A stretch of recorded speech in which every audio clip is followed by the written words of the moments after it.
Okay, so we want to talk about a new term, and the term is spanning sets. Okay, spanning set of a certain dimension. So if I say, right, a set is spanning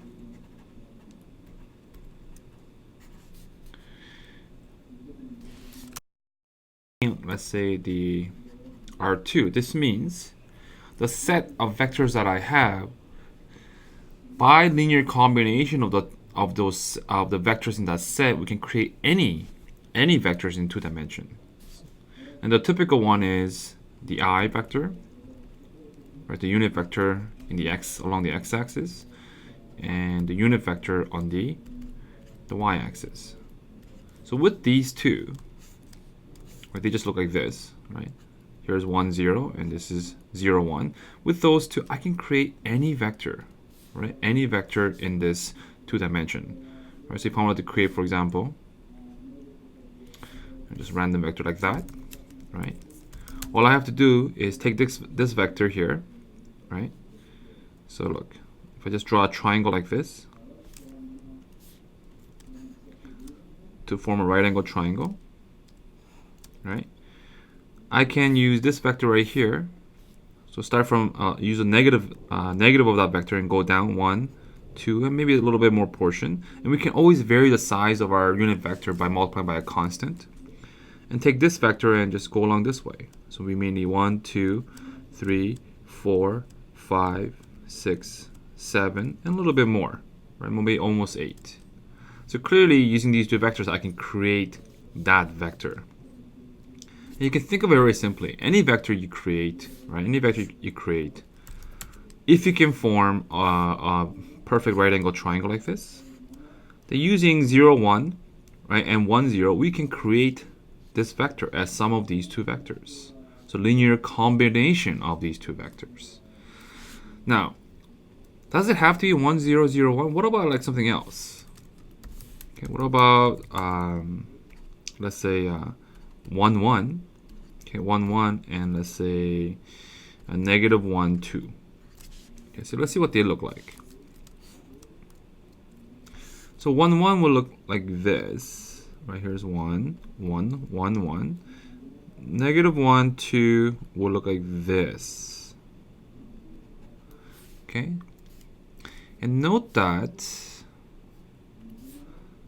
they form, with the two triangles, they form this, if I connect it using the parallel of the second vector and the first vector, it forms a parallelogram. Now using these two, can I also create, does it span R2? Can I also create any, right, any other vector that exists in this two dimensions? So let's say I want to create something like this, okay, like that. Okay, look. So let me just generate a vector version. Okay, so the question is, right, here it is, like that. Okay, so certainly it doesn't look like it's going to fit in that direction. If I turned it around, what about if I did it this way? Right? And what about if I shorten this vector to look like this? So now it's starting to look like maybe I can fit a smaller version of this right here. Do you see how I was able to change? So maintain the direction. Right? The only thing I changed was to go in the opposite direction. But change the length, I was able to create, you can see I'm able to create a parallel vector to this one.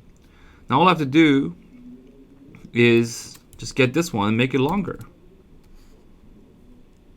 Right? And get this one and make it longer too.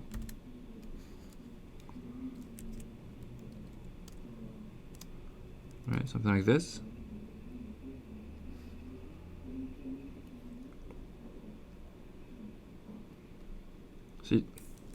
So visually, I've just shown you that even though these two are not 0, 1, and 1, 0, I was able to create this vector, right, as a linear combination of these two vectors.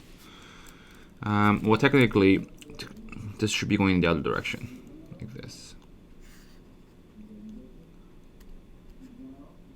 Okay.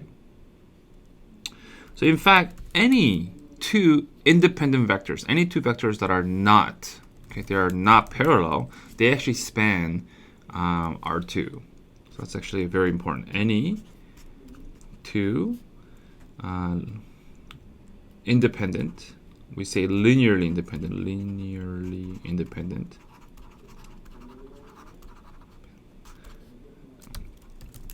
okay, span R2. So linearly independent just means they're not parallel. Okay, they're not parallel.